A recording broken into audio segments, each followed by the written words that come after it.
बच्चों आज हम यहाँ पर सीखेंगे इनऑर्गेनिक के कुछ इंपॉर्टेंट एस्पेक्ट के बारे में जिसे हम कहते हैं एसिडिक स्ट्रेंथ। इनऑर्गेनिक केमिस्ट्री के अंदर कई तरह के एसिड आपको देखने को मिलेंगे। कुछ हाइड्रो एसिड होंगे, कुछ ऑक्सो एसिड होंगे और उनकी रिलेटिव एसिडिक स्ट्रेंथ के बारे में आपसे क्वेश्चन बोर्ड लेवल एग्जामिनेशन में, कॉम्पिटिटिव एग्जामिनेशन में, हर तरह के एग्जामिनेशन में आपसे पूछे जाते हैं। तो आइए चलते हैं क्लासरूम के अंदर और सीखते हैं कि एसिडिक कैरेक्टर को अफेक्ट करने वाले फैक्टर कौन से हैं और आप कैसे इनको बड़ी आसानी से कुछ स्मॉल स्टेप्स के अंदर सॉल्व कर सकते हैं। आइए चलते हैं। पी ब्लॉक चैप्टर के अंदर आज हम सीखेंगे कि किस तरह से डिफरेंट इनऑर्गेनिक एसिड को एसिडिक स्ट्रेंथ में अरेंज किया जाएगा। यहां पर हमारे पास सबसे पहले टाइप के एसिड हैं जिन्हें हाइड्रो एसिड कहा जाता है। हाइड्रो एसिड का मतलब जो डायरेक्ट हाइड्रोजन रिलीज करते हैं, जिनमें ऑक्सीजन नहीं होता, उसे हाइड्रो एसिड कहा जाएगा। फॉर एग्जांपल आपके पास है HF, for example HCl, HBr etcetera. इन सभी को हाइड्रो एसिड कहा जाएगा। तो जहां हाइड्रोजन डायरेक्टली अटैच है, ऑक्सीजन नहीं है, इन्हें हाइड्रो एसिड कहेंगे। अब हाइड्रो एसिड के केस में आपने जब एसिडिक स्ट्रेंथ में अरेंज करना है तो एक बहुत सिंपल सी बात है, जो आसानी से प्रोटॉन का लॉस करेगा वही स्ट्रॉन्गर एसिड होगा, जो इजीली प्रोटॉन का लॉस करेगा वही स्ट्रॉन्गर एसिड होगा। और इजीली कौन लूज करेगा? जिसका बॉन्ड वीक होगा। और बॉन्ड किसका वीक होगा? जहां बॉन्ड लेंथ ज्यादा होगी। तो आप इस बात को यहां पर ध्यान रखेंगे कि जितना बड़ा एटम का साइज होगा उतनी ही ज्यादा बॉन्ड लेंथ होगी, उतनी आसानी से बॉन्ड टूटेगा और उतना ही ज्यादा एसिडिक कैरेक्टर, एसिडिक स्ट्रेंथ रहेगी। अगर आपसे पूछें ग्रुप 17 में HF, HCl, HBr, HI बताओ कौन सा स्ट्रॉन्गर एसिड होगा? So bigger is the size, higher is the acidic strength. तो स्ट्रॉन्गर एसिड कौन रहेगा? HI। तो हमारा कंसेप्ट यहां पर डेवलप हो जाता है। We can say size of atom is directly proportional to acidic strength। ये हमारा कंसेप्ट जो मैंने आपको दे दिया, यहां कंसेप्ट डेवलप हुआ। अब पहला क्वेश्चन आया, HF, HCl, HBr, HI arrange करना है। यू कैन इजीली अरेंज, इन्हें आप बड़ी आसानी से अरेंज कर पाएंगे। जिसका साइज बड़ा है वो स्ट्रॉन्गर एसिड है। इस तरह से हमारा हाइड्रो एसिड का क्वेश्चन सॉल्व रहेगा। ध्यान से देखते जाइएगा इन लेक्चर्स को।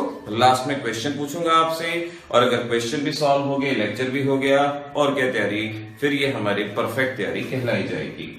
इसके बाद बारी आती है आपके पास ऑक्सो एसिड्स की।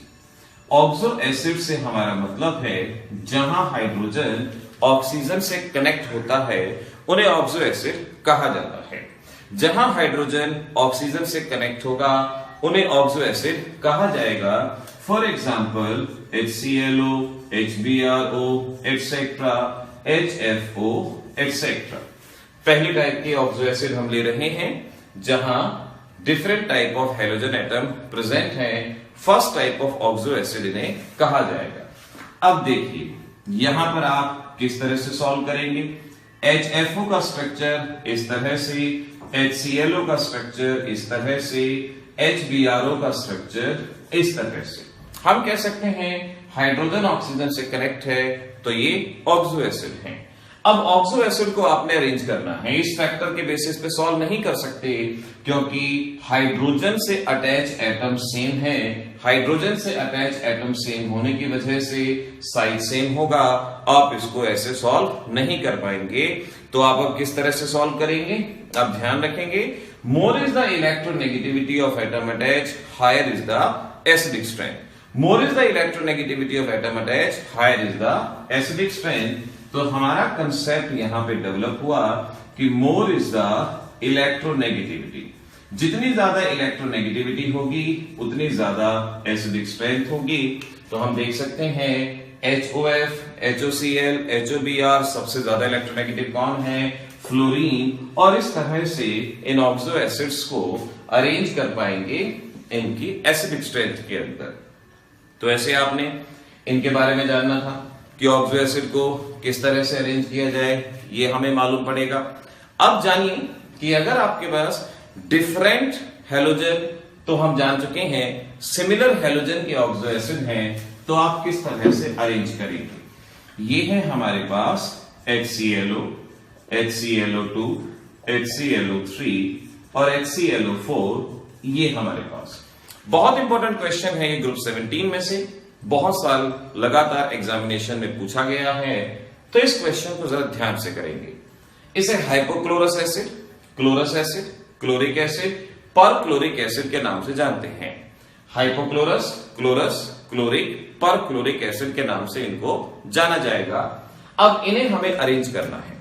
अब आप यहां पर ये फैक्टर अप्लाई नहीं कर सकते साइज का, सभी एटम सेम है। इलेक्ट्रोनेगेटिविटी अप्लाई नहीं कर सकते, सभी एटम सेम है। अब ऐसे केस में आप किस तरह से अपने इस क्वेश्चन को सॉल्व करेंगे, देखिए जानिए। हमारे पास HClO है, स्प्लिट होगा H पॉजिटिव ClO नेगेटिव में। HClO2 है, स्प्लिट होगा H positive ClO2 negative. HClO3 split होगा इस तरह से। ऐसे हम कह सकते हैं कि ये सभी ऑक्सो एसिड यहां पर स्प्लिट हो जाएंगे और इस तरह से ये स्पीसीज देंगे। एसिड जो देता है उसे कॉन्जुगेट बेस कहा जाता है, तो ये हमें कॉन्जुगेट बेस देंगे। क्योंकि पहले दोनों फैक्टर अप्लाई नहीं हो सकते, तो अब हमारे पास एक लास्ट उम्मीद बचती है जिससे हम इसको एक्सप्लेन करने की कोशिश करेंगे। अब ये सभी के सभी H का लॉस कर रहे हैं, यानी सभी के सभी एसिड हैं। अब कौन सा स्ट्रॉन्गर एसिड होगा? एक सीधी सी बात है, जहां पर कॉन्जुगेट बेस स्टेबल होता है वही ज्यादा एसिडिक होता है। More stable is the conjugate base, higher is the acidic strength. ये एक लाइन आपको हमेशा याद रखनी है, ये डायरेक्ट मल्टीपल चॉइस में भी पूछी जाती है। अब आपको यहां इनकी स्टेबिलिटी के बारे में जानना है कि इनमें से ज्यादा स्टेबल कौन होगा। तो एनायनिक स्पीसीज है, आयन है, और आयन के बारे में एक बात हमेशा जान लें, lesser is the charge more is the stability. Lesser is the charge more is the stability. Charge सभी पे सेम है, फिर अब आप ये जान लें, more the dispersal of charge higher is the stability. More the dispersal of charge higher is the stability. यहां पर चार्ज एक ऑक्सीजन पे डिस्पर्स होगा, यहां 2 ऑक्सीजन पे, यहां 3 ऑक्सीजन पे, यहां 4 ऑक्सीजन पे। तो जहां तक कॉन्जुगेट बेस की स्टेबिलिटी की बात है, क्योंकि यहां पर चार्ज का डिस्पर्सल ज्यादा होगा, एटम ज्यादा है, so we can say ClO4 negative, ClO3 negative, ClO2 negative, ClO negative, ये कॉन्जुगेट बेस की स्टेबिलिटी। और जितना कॉन्जुगेट बेस स्टेबल होगा उतना ही स्टेबल, उतना ही स्ट्रॉन्गर हमारा एसिड होगा। सबसे ज्यादा बेस स्टेबल हमारे पास ये है, तो वी कैन से कि ये हमारा स्ट्रॉन्गर एसिड। तो एसिडिक स्ट्रेंथ का ऑर्डर हो गया HClO4, HClO3, HClO2 और लास्ट में HClO। इस तरह से हम यहां इसको सॉल्व कर पाएंगे, ये जवाब दे पाएंगे कि ऑक्सो एसिड को किस तरह से अरेंज किया जाएगा एसिडिक स्ट्रेंथ। तो ग्रुप 17 के ये बहुत ज्यादा इंपॉर्टेंट क्वेश्चन बार बार पूछे जाते रहे हैं। आपको इनको अच्छे से लर्न करना है, प्रिपेयर करना है, तैयार करना है। अब मैं इस टॉपिक के बेसिस पे आपको देता हूं कुछ क्वेश्चंस। उन क्वेश्चंस को आपने सॉल्व करने की कोशिश करनी है और क्वेश्चन आंसर वीडियो के अंदर हम उनके आंसर को डिस्कस करेंगे, क्या होगा क्या नहीं, लेकिन पहले एफर्ट्स आपको करने की कोशिश करनी है। तो आइए देखिए कौन कौन से क्वेश्चन हमारे पास हैं। Let's understand. पहला क्वेश्चन है, आपको बताना है विच इज स्ट्रॉन्गर एसिड। इनमें से स्ट्रॉन्गर एसिड कौन होगा?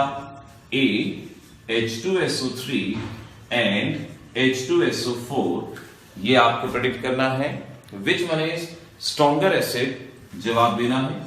अगला है HNO2 एंड HNO3, ये आपको जवाब देना है। The next one is H2O, H2S, H2SE, इनमें स्ट्रॉन्गर एसिड क्या रहेगा, ये जवाब यहां बनना चाहिए, जवाब आना चाहिए।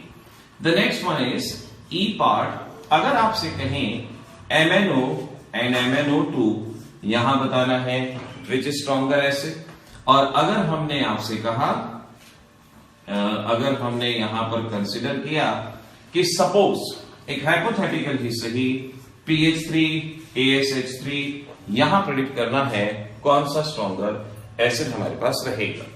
तो आप अपनी इंफॉर्मेशन को, अपनी नॉलेज को यहां पर मेंटेन कीजिए और कोशिश कीजिए इन क्वेश्चंस के आंसर बताने की। देखिए, मैं हमेशा कहता हूं सिर्फ वीडियो देखते रहेंगे नहीं बात बनेगी, अगर साथ साथ दिमाग भी चलाएंगे कंसेप्ट मजबूत हो जाएगा। और ये चाहे आप कॉम्पिटिटिव एग्जाम में बैठ रहे हैं, चाहे बोर्ड एग्जाम में बैठ रहे हैं, चाहे एनटीएससी के पेपर में हैं, चाहे आप क्लास 11th में हैं, आप किसी भी क्लास के क्यों ना हो, कंसेप्ट अगर डेवलप है, इंटरेस्ट बनेगा, परफॉर्मेंस आएगी, और परफॉर्मेंस अगर आएगी तो हैप्पी मूड हमेशा बना ही रहेगा। तो इसी तरह से देखते रहिए इन सभी वीडियोस को और कोशिश कीजिए ज्यादा से ज्यादा लर्निंग आपकी हो पाए और आप और ज्यादा मेहनत करते जाएं, क्योंकि सक्सेस के लिए सिर्फ यही जरूरी है कि आप ज्यादा से ज्यादा चीजों को सीखें, ज्यादा से ज्यादा चीजों को अंडरस्टैंड करें, प्रैक्टिस करें, अपने शॉर्ट नोट्स बनाएं, and this is must for your examination. All the best.